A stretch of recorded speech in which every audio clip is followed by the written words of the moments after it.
di sana.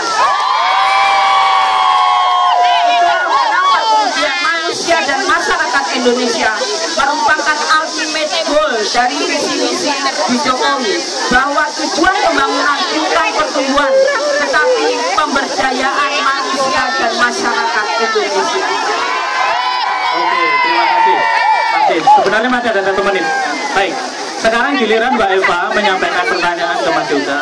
Sistemnya sama, 1 menit untuk pertanyaan, 3 menit Mas Yoga menjawab, 1 menit klarifikasi, 3 menit lagi untuk menjawab.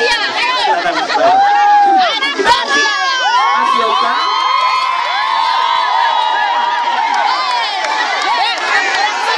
Terima kasih Mas Yoga. Saya mohon penjelasan bagaimana posisi perempuan dan anak di dalam visi misi Mas Yoga atau Pak Prabowo, karena yang saya tahu perempuan hanya pada posisi untuk dilindungi tapi tidak diberdayakan. Yang kedua, bagaimana mau diberdayakan kalau konsep yang dikemukakan adalah ketahanan pangan dan bukan kedaulatan pangan. Oke. Terima kasih. Oh, teman-teman tenang ya. Pertanyaannya, jika saya menjawab, jadi yang saya sampaikan di depan barusan itu belum mencakup semua visi dan misi karena memang dari keterbatasan waktu. Nah, Pak Prabowo ini visi misi itu sangat menitik beratkan kepada perlindungan dan pemberdayaan wanita dan anak. Bukan hanya yang ada di Indonesia saja, tapi juga di luar negeri. Nah, apa sih sebenarnya yang akan dilakukan oleh Pak Prabowo dan Pak Hatta di Indonesia itu dengan adanya ketahanan dan kedaulatan? Ini sebenarnya saya koreksi ya Bu ya. Jadi bukannya ketahanan, kedaulatan juga. Karena bukan hanya kita mengatakan bahwa kita akan swasembada pangan, tapi kita juga bisa mengekspor ke luar negeri juga untuk pangan dan sandang dan papan juga untuk dari Indonesia. Nah, di visi Pak Prabowo kita ingin meningkatkan kekuatan dari tiap-tiap desa di Indonesia. Makanya Pak Prabowo mengatakan bahwa di tiap desa di Indonesia itu akan diberikan minimal 1 miliar rupiah. Itu sudah dari dulu. Itu supaya pemberdayaan desa yang ada di Indonesia itu lebih berkelanjutan, supaya bukan hanya laki-laki yang akan keluar bekerja, tapi juga perempuan juga bisa bekerja. Teman-teman harus ingat, kalau misalnya kita di dalam desa tersebut, itu bukan hanya laki-laki yang bisa bekerja, karena perempuan itu juga majority of the workforce atau buruh migran yang ada di Indonesia. Jadi itu yang harus itu yang akan Pak Prabowo Hatta itu tekankan lagi, supaya di dalam desa-desa teman-teman semua itu ada sebuah kekuatan, bukan hanya agraria, tapi juga desa-desa yang berkebunan itu ada unggulannya itu apa? Misalnya di unggulan sawit yang ada di Sumatera, kemudian di Jawa itu unggulannya beras, kemudian ada juga di Nusa Tenggara Barat itu unggulannya adalah ternak. Dan ini yang kita akan lihat bagaimana pemetaan ini supaya tiap-tiap desa bisa memiliki produk unggul, dan bukan hanya laki-laki yang bekerja di sana, tapi perempuan juga bisa diberdayakan, bukan diperdayai.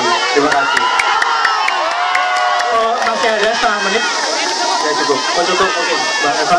Oke, Mas Yoga. Di dalam visi misi Pak Prabowo, hanya BMI atau Buruh Migran Indonesia hanya disebutkan sebagai anak kalimat, yaitu akan memberikan perlindungan kepada buruh termasuk BMI. Tidak ada elaborasi seperti yang baru diceritakan oleh Mas Yoga di sana. Kemudian saya juga mau koreksi bahwa sekarang di undang-undang desa, setiap desa sudah mendapatkan alokasi 1,4 M. Kenapa Pak Prabowo kok hanya memberikan Aduh.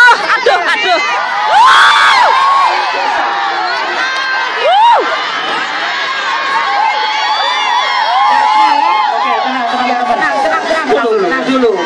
Jadi ini para kepala desa protes. Asik. Sedikit dari perintahkan undang-undang. Silakan Mas Yoga, 3 menit. Terima sering ditanyakan juga.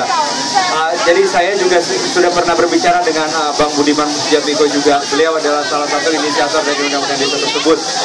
Nah, di undang-undang desa tersebut memang diamanatkan untuk 1 miliar ya, saya tahu 1 miliar Bu ya, yang dari Bang Budiman untuk tiap desa minimal diberikan seperti itu.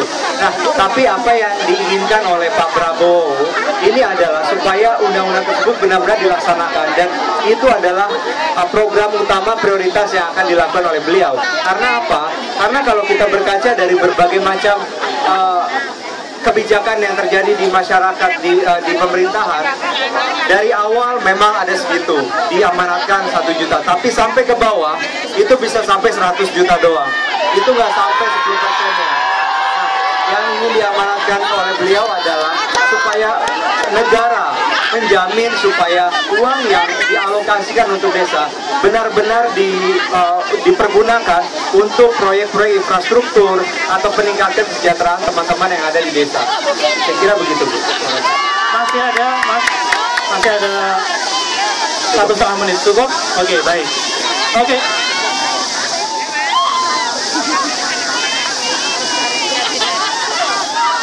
Baik, teman-teman. Tujuan acara ini seperti disampaikan Mbak Eni dan Mbak Sri yang lain tadi, kalian mendengar, kalian mengamati, kalian menilai masalah benar, nyambung atau enggak, itu kalian bisa mengerti sendiri. Sekarang waktunya berapa menit Mas Tommy untuk sesi yang ini? 20 menit ya. Baik, ada 20 menit untuk kalian. Nah, saya agak bingung ini. Kalian yang bertanya, saya minta tolong Mbak Eni di mana nih Mbak Eni? Oke, Roma, kita harus buat aturan dulu ya. Aturan pertama, pertanyaan tidak boleh mengulang apa yang sudah ditanya. Iya. Oke, kalau pertanyaannya sama, Romo maupun saya punya hak untuk mengatakan sudah ditanyakan. Yang kedua, pertanyaan tidak boleh kepada salah satu, tapi kepada dua-duanya. Benar? Yang ketiga, ketika bertanya, mohon singkat, padat, jelas. Maksimum 1 menit untuk pertanyaan. Ya. Nah, yang terakhir, kawan-kawan semua, mohon menghormati pembicara maupun penanya dengan tidak sorak-sorak. Bisa? Kita paham kan? Cara kita untuk paham adalah mendengar. Jadi tolong ambil pulpen, dicatat. Setahun, 2 tahun, 3 tahun kita akan menagih apapun yang sudah disampaikan di panggung ini, ya. Oke, Romonya kok hilang? Oke, pertanyaan akan kita buat acak, ya. Pertanyaan bisa dari sini, sini, karena hanya ada 20 menit. Berarti kita maksimum berapa, Romo? 4 pertanyaan. Iya, kita mulai 2 pertanyaan dulu. 2 pertanyaan ya. dan 2. Oke. Ya, Romonya yang akan mungkin. Baik, kasihan Mbaknya sudah dari tadi. Jadi, ya kamu ya. Nah. Maju aja, maju ya. Ayo Mbak, maju Mbak. Saya harap tidak curhat, tapi langsung bertanya. Terkadang itu curcol. Oke, silakan. Assalamualaikum warahmatullahi wabarakatuh. Waalaikumsalam. Saya mau bertanya kepada kedua tim ses ya. Ini apa namanya, di airport Suta itu ya, itu rawan sekali terjadi pemerasan dari pihak Terminal 3. airport. Apa yang akan tim ses lakukan untuk menghadapi tentang pemerasan yang ada di airport, terutama Oke, Suta? pemerasan di airport, jelas. Terima kasih Mbak. Betul. Di sana, oh ya udah Mbak, kamu ya kamu. Nah, maju aja.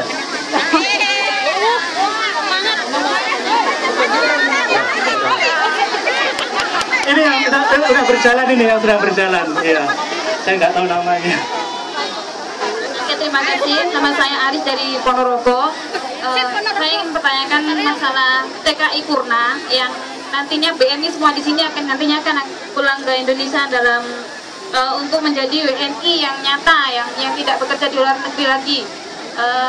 Apa yang akan kedua capres lindungi untuk BMI Purna yang terutama adalah masalah UKM yang karena pada debat capres yang kedua kemarin telah diberitakan bahwa kedua capres bersepakat untuk meningkatkan ekonomi kreatif. Terus apa yang akan kedua capres laksanakan untuk melindungi BMI Purna yang Oke, jelas pertanyaannya. Jadi yang pertama mengenai pemerasan di airport, yang kedua kebijakan atau polisi masing-masing presiden untuk para BMI Purna. Dua pertanyaan. Pertanyaan pertama dijawab dulu Mas Yoga, kesempatan pertama, lalu Mbak Eva, nanti pertanyaan kedua Mbak Eva pertama, Mas Yoga. Maksimal 3 menit sama. Satu pertanyaan. Soal satu dulu aja, soal pertama ya. Pemerasan dari pihak calo atau dari pihak yang ada di bandara. Ini adalah kasus yang sering kita temui. Saya sebagai ketua dari tim advokasi dan Yayasan Sigmatara sering mendapatkan telepon yang melaporkan teman-teman kita di bandara itu mereka mendapatkan pemerasan. Bukan hanya pemerasan, tapi terkadang juga mereka dibatalkan terbang. Kemarin saya juga baru dapat telepon dari teman kita yang dari Bandung ke Hong Kong. Mereka karena tidak dapat KTKLN, mereka tidak punya KTKLN, mereka tidak boleh terbang. Akhirnya mereka dipaksa untuk membuat KTKLN dengan biaya yang lebih tinggi. Nah, ini terjadi di masyarakat dan ini terjadi kepada kita semua. Apa yang sebenarnya harus dilakukan? Penegakan hukum. Karena sekarang ini apa yang terjadi? Terlalu banyak calo, bukan hanya ada di bandara, tapi juga di kantor BNP2 TKI, kantor PPTKI, itu semuanya, apalagi di PJTKI itu banyak sekali calo. Yang ingin kita lakukan, yang ingin Pak Prabowo Hatta lakukan adalah menghapuskan semua calo yang ada di Indonesia, khususnya yang mengurusi mengenai masalah BMI ataupun TKI yang akan berangkat ke luar negeri. Nah, ini juga sebenarnya juga bukan hanya dari teman-teman yang ada di Indonesia, tapi juga kalau teman-teman yang ada di luar negeri ingin melaporkan ada sesuatu. Saat ini BNP2 TKI sudah punya hotline, tapi hotline itu tidak pernah nyambung. Ya, saya pernah nyoba beberapa kali dan itu tidak pernah nyambung. Malahan telepon saya yang sering dihubungin. Nah, jadi sebenarnya ini apa? Ini adalah willingness atau keinginan bagi teman-teman dari pemerintah untuk mengerjakan ini dengan sebaik-baiknya. Jadi yang ingin kita lakukan untuk pencegahan dari pemerasan pihak calo di bandara ini adalah kita jangan ada pandang bulu. Segala macam kalau sudah ada laporan harus kita tindak lanjuti. Karena kalau misalnya kita sudah di bandara, itu kita nggak bisa ngapa-ngapain. Kalau sudah ada calo di depan, kita nggak boleh berangkat, ya kita tinggal ya udah deh saya bayar aja. Nah, ini yang harus kita hindari. Makanya saya ingin, dan Pak Prabowo Hatta juga sudah mengendorse bahwa di tiap-tiap bandara nantinya kita taruh orang yang benar-benar bisa mengawasi dan menerima laporan. Kalau misalnya ada tindak pemerasan, langsung lapor itu dan langsung bisa ditindaklanjuti. Terima kasih. Terima kasih Mas Yoga. Sekarang Mbak Eva. Sumber pemerasan ada dua. Yang pertama, terminal yang khusus untuk para TKI. Benar. Ke depan kita tidak menginginkan lagi ada diskriminasi para BMI. Benar, Jos. Jalur khusus yang ternyata merupakan pelembagaan pemerasan bagi para TKI. Betul. Pak JKWJK menghendaki agar dievaluasi dan bahkan merekomendasikan hapus terminal khusus untuk para TKI. Yang kedua, pelembagaan berikutnya adalah KTKLN itu sendiri.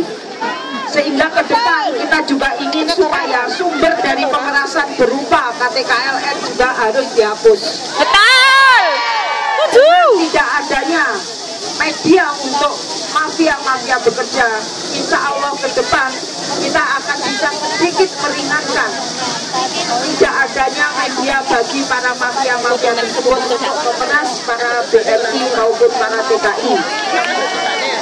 Sehingga di dalam undang-undang atau revisi undang-undang PPTKLN kita mengajukan negara harus mengurus rakyatnya, jangan diberikan kepada swasta. Karena amanat perlindungan itu diberikan diamanatkan kepada negara, bukan kepada swasta. Itu yang kita inginkan. Terima kasih. Nah, selanjutnya pertanyaan kedua terkait dengan perlindungan dan meyakinkan purna penempatan. Berarti setelah pulang ke Indonesia ya. Sekali Mbak Eva dulu ya. di dalam revisi Undang-Undang PPTKELN bahwa perlindungan untuk Purna dimulai ketika dia belum berangkat.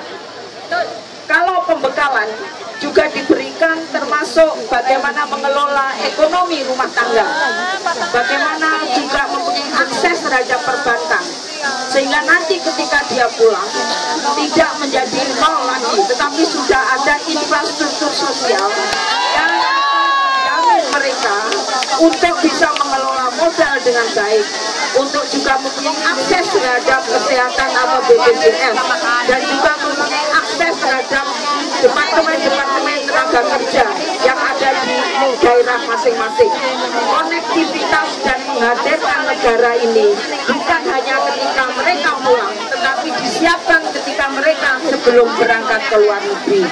Jadi tidak bisa kemudian kalau kita harapkan tiba-tiba mereka pulang lalu semuanya tersedia. Kita harus memulai perlindungan Purna TKI itu ketika mereka belum berangkat, sehingga pembekalan juga termasuk pembekalan yang berkaitan dengan mengelola ekonomi keluarga maupun UKMK, dan kita menchannelkan atau mengkonekkan dengan departemen-departemen atau dinas-dinas tenaga kerja yang ada di tempat masing-masing.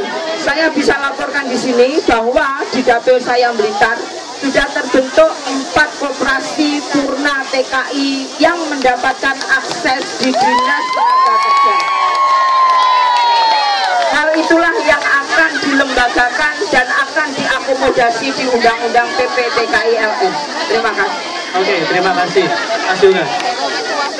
Ya, sebelumnya saya juga mau klarifikasi bahwa di tim revisi pasal itu juga ada anggota dari PAN dan Gerindra. Kita juga sangat-sangat concern terhadap revisi tersebut, dan saya ingin mengatakan bahwa apa yang kita inginkan di sini, segala macam PTKI Purna dan bagaimana perlindungan dan juga bagaimana pelembagaan mereka, itu juga kita inginkan supaya itu cepat-cepat dilaksanakan setelah pemilu 2014. Itu yang pertama. Yang kedua, kembali ke pertanyaan, bagaimana TKI Purna supaya setelah kembali ke Indonesia itu tidak kembali lagi menjadi TKI atau BMI ke luar negeri. Yang diinginkan adalah 2. Yang kita inginkan, pertama, kita berikan skill development kepada teman-teman selagi mereka ada di luar negeri. Kemudian yang kedua, kita berikan kredit usaha kerja kepada mereka setelah mereka kembali ke Indonesia. Nah, Pak Hatta Rajasa sebagai Menteri Perekonomian sangat concern terhadap hal-hal yang berhubungan dengan kewirausahaan. Beliau mengatakan bahwa dengan adanya Indonesia, di Indonesia itu kita sangat-sangat kurang adanya wira swasta. Jadi kita ingin supaya teman-teman yang bekerja di luar negeri dan sudah siap memiliki modal yang cukup, itu bisa kita bantu untuk membangun kedewasaan dan juga kesejahteraan mereka, supaya mereka bisa lebih mandiri ke depannya. Itu yang pertama. Yang kedua, kita juga ingin mendorong adanya beasiswa kepada anak-anak dari TKI atau BMI yang ada di Indonesia yang ke luar negeri. Ya, jadi teman-teman yang ada di sini itu tidak perlu lagi takut bahwa oh anak saya gimana sekolahnya, karena di sini adalah concern utama yang saya tahu dari teman-teman di sini adalah mau biayain uang kuliah anak-anaknya yang ada di Indonesia. Begitu kan? Nah, jadi yang ingin kami dorong adalah supaya kesejahteraan itu teman-teman kesini jangan lagi berpikiran banyak-banyak lah. Kita di sini juga nggak mau selamanya kan ya di luar negeri, tapi kita pengen supaya kita kembali pulang ke Indonesia. Nah, jadi ada 2 hal itu. Pertama, kita develop skill atau keahlian teman-teman. Boleh itu macam-macam apa aja, boleh itu menjahit, boleh itu tata rias, sehingga mereka saat ke Indonesia bisa menjadi buka salon, buka restoran. Dan itu duitnya dari mana selain dari modal yang dikumpulkan sekarang ini juga diambil dari KUK atau kredit usaha kecil yang kami berikan khusus kepada TKI yang Purna dari luar negeri. Yang kedua adalah beasiswa kepada anak-anak TKI yang sedang bekerja dinas di luar negeri. Saya kira begitu. Terima kasih. Terima kasih. Jangan sembung bawa Ada 2 pertanyaan lagi. Saya mulai dari yang pojok sana. Nah, saya tahu namanya, Sailo. Ya. Sabar. Silakan. Nyambung mas jawabanmu. dan jelas. Agak nyambung. Apa dadak?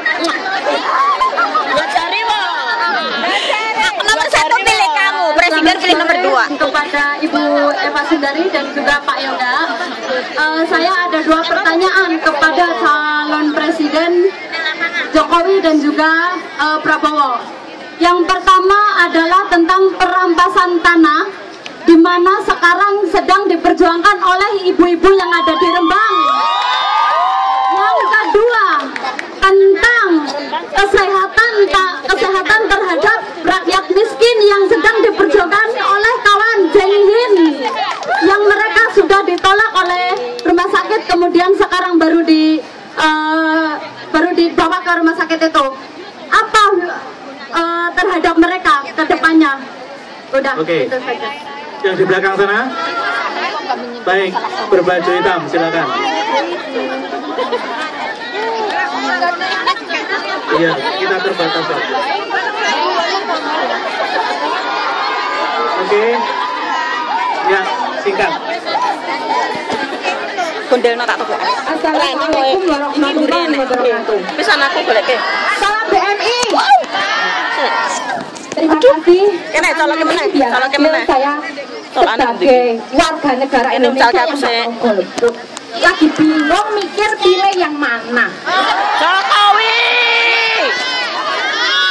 Rasanya itu saya kalau melihat dari visi dan misi yang diberikan oleh nomor 2 cocok sekali. Pelaksananya kita belum tahu. Visi dan misi yang nomor pertama itu juga baik sekali, semua visinya baik. Dan saya di tengah-tengah sini cuma bertanya. Yang kedua, saya minta dan mohon kepada timnya Bapak Jokowi yang mendukung Jokowi dan semua legislatifnya Jokowi. Kami berharap BMI dinomorsatukan.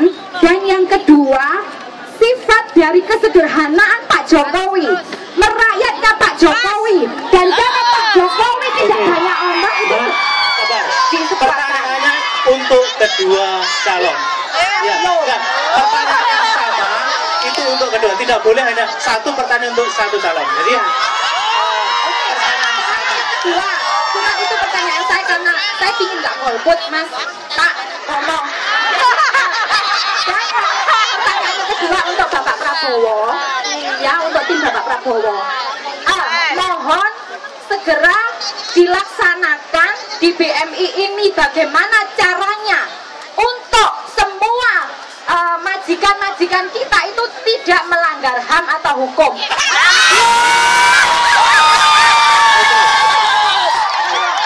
Adil, kalau begitu adil. Jadi Terima kasih. Wassalamualaikum warahmatullahi wabarakatuh. terima kasih. Cukup jelas. Jadi pertanyaan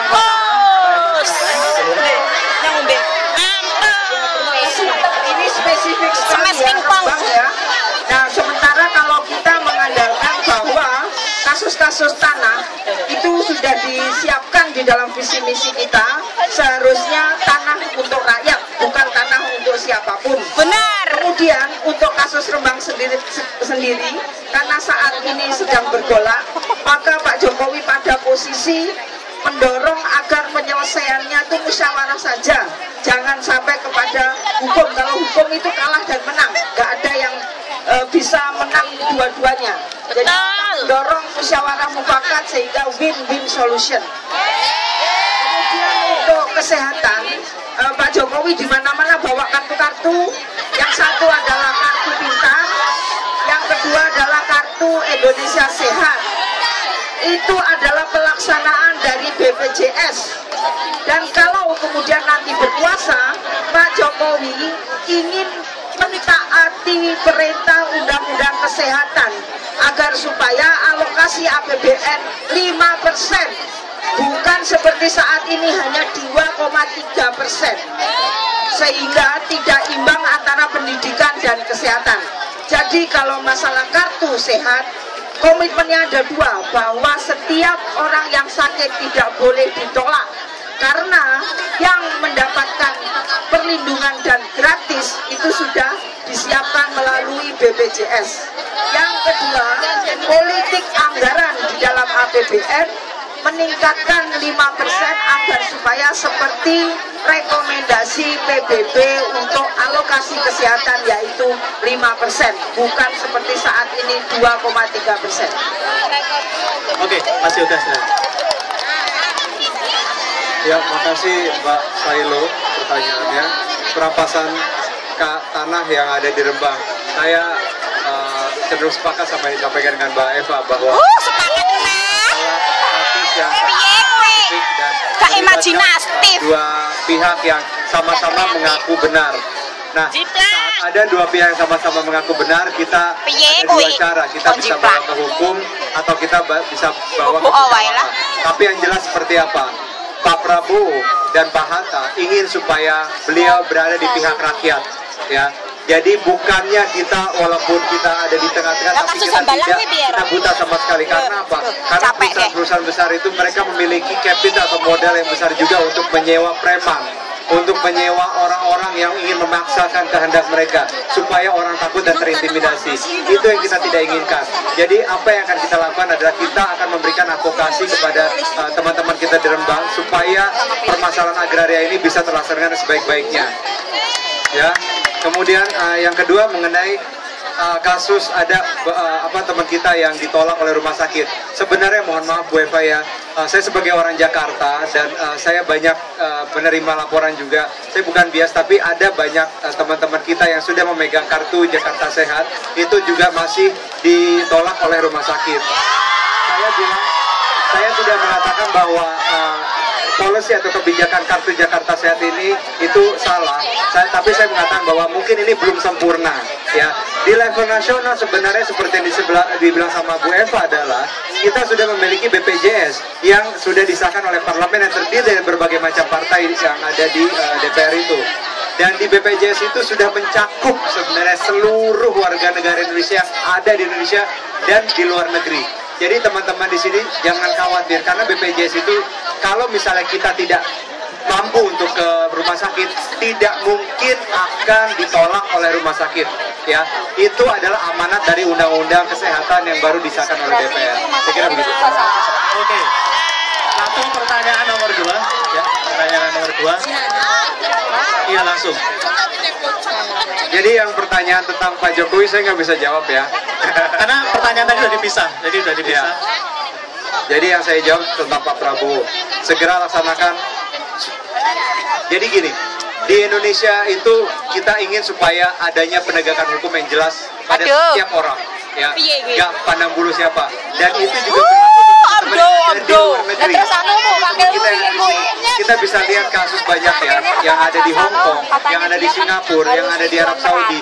Mereka itu mendapatkan siksaan, bukan hanya dari majikan, tapi sejak mereka ada di dalam PJTKI, itu sudah mendapatkan siksaan, bukan hanya siksaan fisik tapi juga siksaan batin. Nah, ini yang ingin kita tekankan, bahwa kalau misalnya ini kita bisa, kita harus perlakukan ini dengan sangat-sangat khusus. Di dalam PJTKI ini kita harus bentuk sebuah kesadaran bahwa mereka itu bukanlah sebagai budak, tapi mereka ini adalah sebagai klien dari PJTKI tersebut. Karena dari TKI atau calon TKI yang ada yang sedang pelatihan ini, mereka itu seyogianya adalah konsumen dari PJTKI tersebut, dan mereka yang ngasih duit ke PJTKI tersebut. Jadi ini harus dibalik mindsetnya. Jadi kita bukannya sebagai budak atau yang mengemis-kemis uang, tapi kita adalah customer. Kita adalah orang yang memberikan uang buat mereka. Dan dengan adanya mindset ini, orang-orang yang dari PJTKI itu tidak lagi bisa berusaha semena-mena dengan kita. Yang kedua, bagaimana dengan luar negeri? Ini perlu adanya ketegasan dari seorang kepala negara. Disinilah diperlukan ketegasan. Kita sebagai warga negara Indonesia di luar negeri tidak mau teman-teman kita yang ada di luar negeri ini diperlakukan semena-mena aja.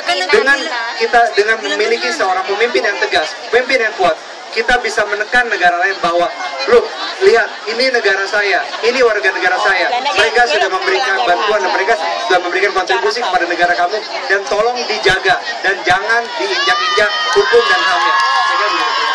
Oke, Mbak Eva, pertanyaan untuk Pak Jokowi. ada permintaan agar mempertahankan kesederhanaan dan merakyat. Teman-teman tahu bagaimana Pak Jokowi langsung memecat kepala sekolah yang dimana siswanya Rangga meninggal? Ya, teman-teman masih mengikuti nggak ketika Mendagri meminta supaya Lurah Susan dipecat karena agamanya? Teman-teman tahu nggak bagaimana sebuah gereja di Jakarta Barat dipertahankan agar tetap menjadi gereja walaupun di demo oleh kelompok intoleran?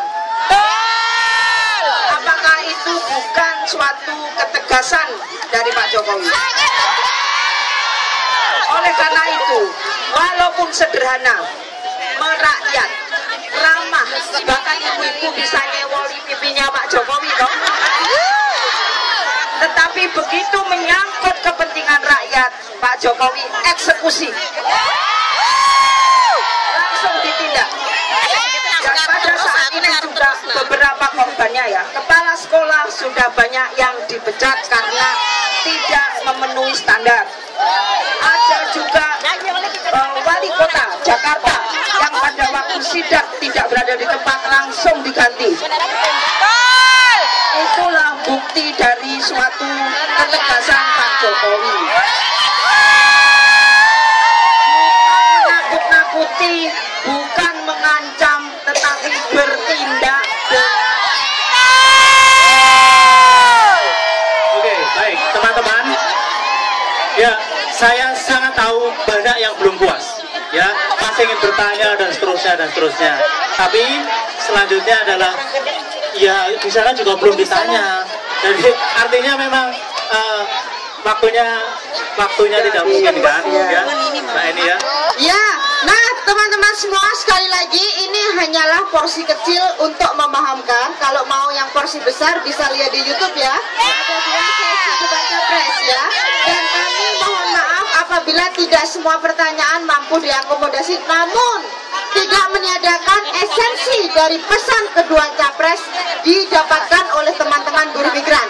Pertanyaannya masih sama seperti Mbaknya bilang, lek nglakoni bakale piye? Itu yang harus kita pegang. Nah, sebelum kita limpahkan ke Bapak Fahmi lagi, mari kita angkat semua poster yang ini ditulis oleh teman-teman nih ya. Kepada kedua capres kita mohon ini didokumentasikan. Ini adalah suara hati. Ciptakan lapangan kerja. Kembalikan ya. Hapus KTKLN. Karena pasti satu di antara mereka akan ada di dekat pemerintahan. Ya. Entah Mbak Eva, entah Mas Yoga. Jadi kalau nanti apa yang teman-teman angkat ini sekarang ternyata dilupakan, kita punya data bahwa mereka bersedia mengakomodasi. Oke? Oke, mari kita yel-yel sebentar Romo hanya untuk menyemangati buruh migran Indonesia. Bersama, berjuang sampai menang. We are workers. We are workers. Undang-Undang 39 cabut, turun juga. KLN hapus, KTKIN kontrak mandiri, HBI kontrak mandiri, agensi. Itulah tuntutan kita yang paling terakhir yang tidak kalah penting, ciptakan lapangan kerja. Ciptakan lapangan kerja, bukan ekspor tenaga kerja. Terima kasih, kami kembalikan kepada Bapak Fahmi. Terima kasih Emi dan Romo. Tibalah kita pada sesi terakhir, yaitu pernyataan penutup dari masing-masing tim sukses. Waktunya sama, 3 menit untuk masing-masing untuk menyatakan pernyataan penutupnya. Dimulai dari Bapak Yoga, kemudian Ibu Eva. 3 menit dari sekarang, silakan. Ya, saya hanya ingin menyampaikan bahwa proses dari pemilihan presiden tanggal 9 Juni 2014 di Iya. Kembali ke sana. Weh, salam 2 jari. berdemokrasi bangsa kita. Ya, saya melihat banyak kecenderungan dan antusiasme teman-teman kita yang ada di Indonesia maupun di luar negeri untuk ikut memilih khususnya untuk tahun ini. Ya. Jadi teman-teman di sini saya ingin berpesan, pertama yang paling utama itu adalah siapapun yang menang nanti, siapapun apakah itu calon nomor 1 ataukah calon nomor 2, kita tetap berusaha, kita tetap bersaudara, ya. Karena apa? Teman-teman saya sudah melihat di Facebook, di Twitter, salam 2 jari. Nomor 2 itu perang. Jadi teman-teman harus ingat bahwa 1 dan 2 itu hanya berlaku sampai 9 Juli 2014. Selebihnya kita tetap bersaudara lagi. Jadi nanti teman-teman yang sudah unfriend, unfollow, teman-teman itu nanti setelah 9 Juli silahkan nanti di-erat lagi. Habis pemilu. Itu yang pertama. Yang kedua, saya ingin atas nama tim Prabowo Hatta, saya ingin mengajak teman-teman, marilah kita bersatu padu. Karena untuk saya pribadi dan dari banyak teman-teman yang ada di sini juga, kita merasa bahwa negara kita adalah negara yang memiliki potensi yang luar biasa besar. Untuk itu kita memerlukan pemimpin yang sangat-sangat tegas dan kuat. Salam 2 jari. 10 tahun belakangan ini kita merasakan gergetan. Kok pemimpin kita, presiden kita adem-adem ayem aja gitu ya. Presiden kita tuh nggak ngapa-ngapain. Mau ada TKI yang udah dibunuh di Arab Saudi kok diam-diam aja.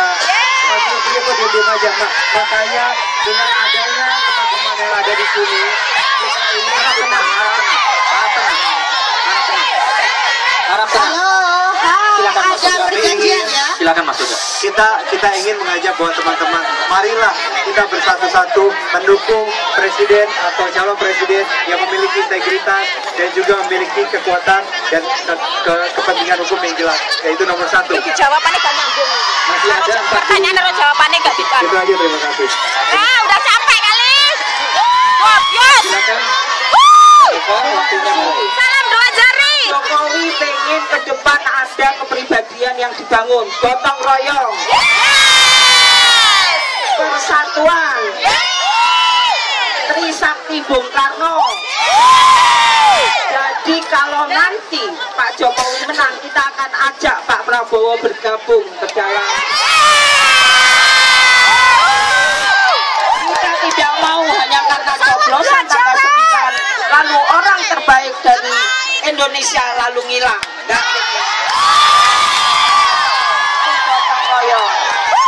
Yang kedua, kita ingin semuanya ingin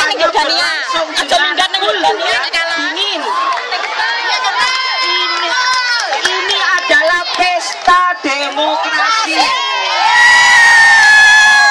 bukan perang-perangan. Oleh karena itu boleh berantem di sosmed saja. Jangan sampai orang mau ibadah diserang. Rosario kok diserang. Ya. Jadi mari kita bangun gotong royong, persatuan, Pancasila, dan tentu saja Indonesia hebat. Pancasila kita berwarna-warni bukan merah. Pancasila kita berwarna-warni bukan merah. Nyanyi ya. Bukan. Semuanya bersatu ya. Jangan sampai. Indonesia Raya. 1 menit. Oh 1 menit. Yuk, semuanya bisa nyanyi. Pancasila, akulah pendukungmu, patriot proklamasi, sedia berkorban untukmu. Pancasila dasar negara, rakyat adil makmur sentosa, pribadi bangsaku. Ayo maju, maju, ayo maju, maju, ayo maju, maju. Salam 2 jari. Terima kasih Bu Eka. Terima kasih Mas Yoga. Kepada kedua tim sukses, sebelum teman-teman foto-foto dengan mereka, kami undang para kawan moderator untuk maju foto-foto duluan sebelum teman-teman